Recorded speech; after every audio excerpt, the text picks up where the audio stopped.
Hi, welcome to a special year-end episode of Connected. My name's Matt, and this is Andrew. Hey. We're co-producers of the Connected podcast. Today, with 2022 fast approaching, we're going to take a look back at some of our favorite moments from 2021. Whoa. I know, it went by fast, right? It did, yeah. First up is a clip from our very first episode of the year with Jared Hoskins, where we talk about marketing to different types of service customers. Now, if a customer like myself or someone else decides to leave the dealership without getting the work done that day, how do you know that you'll ever see them again? Will you? That's another big question and area of focus that I've been helping a lot of my partners on is getting them back in. Again, a big miss that I see in dealership advertising is on the service recommended not done is getting them back in the door. Okay, so your advisors, they do a great job of recommending services, doing the walkarounds, talking with the customer, getting the best experience that customer can have while they're there. But let's face it, they are not the best at getting the customer back in the door. You know, they have so much going on. They have to worry about the text, they have to worry about, actually doing the work. Can they actually talk to each customer after they left individually and then call them and email them and make sure they're following back up? I mean, it's highly unlikely. And that's something that I've seen as a big miss, right? So, but the big point here to make is that there is if you have a reliable way, a cadence, a process in place that every time that customer does leave, that we can touch them via an email or a direct mail. If they don't have an email, they don't check it. Maybe social media, if they're on Instagram or Facebook and they get a display ad that says, hey, don't forget, come back to the dealership because you need that new brakes or oil change. Having that cadence in place and being in front of them at the right time, about the right message, about the right vehicle, right, is going to be very important. And it's funny, I always jokingly tell, colleagues and also, dealers that I kind of call this the Bed Bath & Beyond theory. Okay, so it's not every day do I need something for my home. Not every day I do. But when I do, I know to check my email because I have an email from Bed Bath & Beyond about a 20% off coupon that I can use on whatever I need for the home. And that's what you want to get across to your customers. If I need an oil change, I need my tires done, I know I can go to this dealership because I'm going to have something from them. Wow, I could really use that 20% off code right now at Bed Bath & Beyond. So, Jared, expect an email from me because I need it. Anyway, Matt, you know what the favorite thing for me that happened this year was? What? Was when Gooba Goo joined the Reynolds family. Gooba who? Gooba Goo? Gooba Goo. Yeah, Gooba Goo. Gooba Goo. Yes. Not only because it took us a month of debate on how to actually say their name, but also just because they are a leader in web chat and the digital retail landscape. And that's just so exciting to just bring into the Reynolds family. So I went ahead and looked back at an episode we had in July where we had Brad Title on, and he just talked about how Gooba Goo is reacting to all the changes that are happening right now in that digital retail landscape. So let's check it out.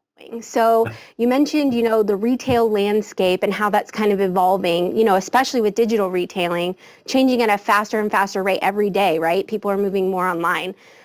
We all know that, the interactions, as you mentioned earlier, it's that hybrid model. They're not just happening inside of a dealership anymore, and customers are more empowered with information at their fingertips being online.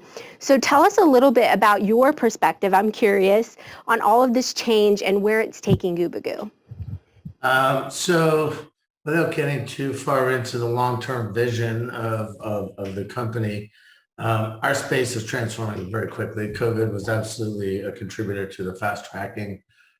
Fortunately, we were in a position to have all the tools that we've invested in and developed to help consumers and the dealers through this process. But as we continue to drive more dealer adoption and consumer adoption online, the ability to continue to data mine these customers, stay engaged with them offline, offsite, retarget them.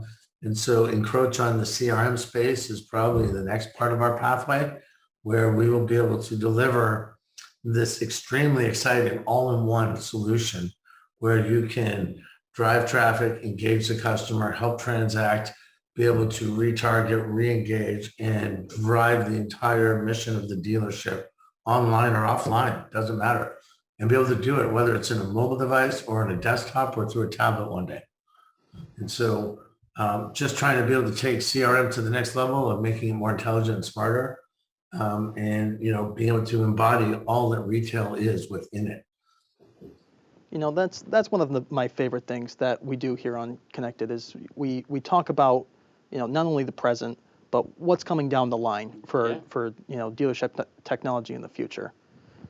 Next up, we've got a clip with our newly crowned Reynolds Chief Customer Ambassador, Dave Bates, from our interview in September, where he discussed his perspective on trust, as well as what he's learned from talking with dealers in his recent travels. You mentioned the word trust, and it's a pretty powerful word. So maybe we can pop the hood on that one a little bit and dive in. How do you do that, or how does anybody do that? I think it's understanding a little bit about the business and what they're trying to accomplish. You have to understand what their needs are and what you're trying to help them get done, and then you got to want to help. It's really one of those things that you have to say, hey, look, I'm here to help get something done and work with you.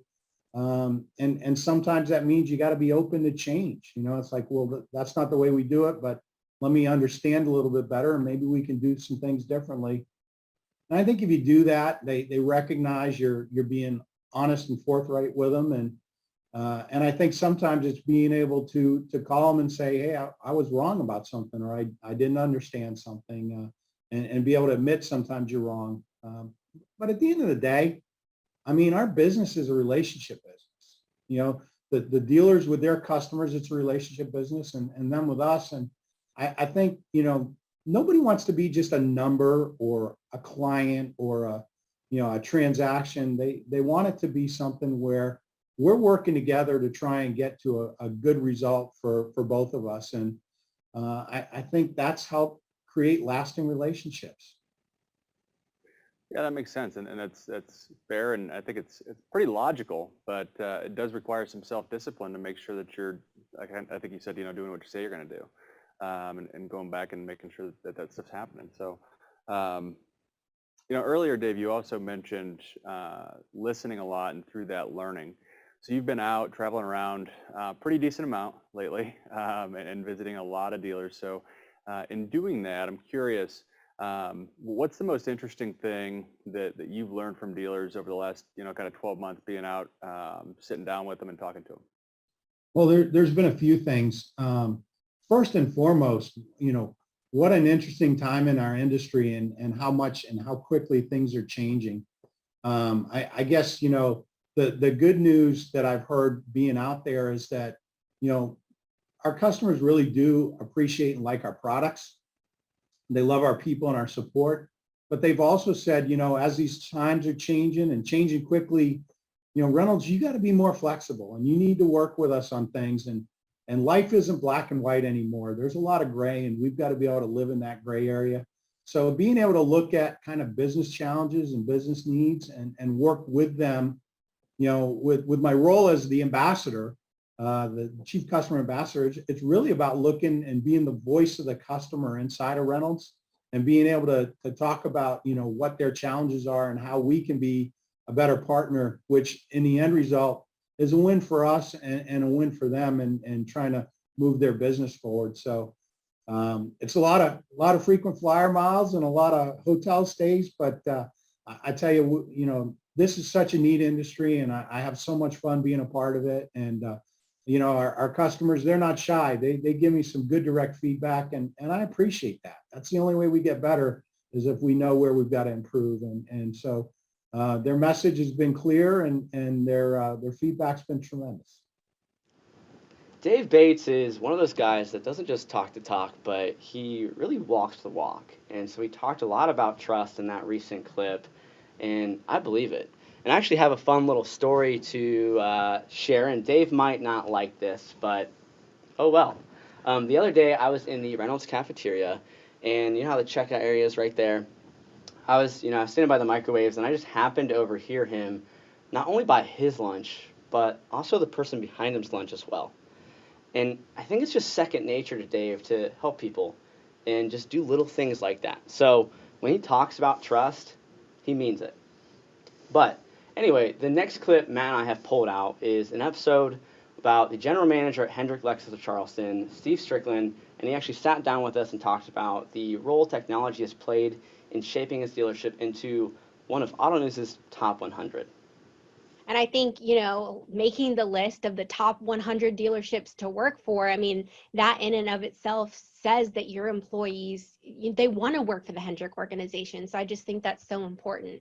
I kind of want to circle back to technology and ask you a little bit more about that. So how do you think the technology that you have in your dealership and in the Hendrick organization as a whole, how do you think that plays a role in setting up a successful dealership, both at the individual store level and also across that, larger group?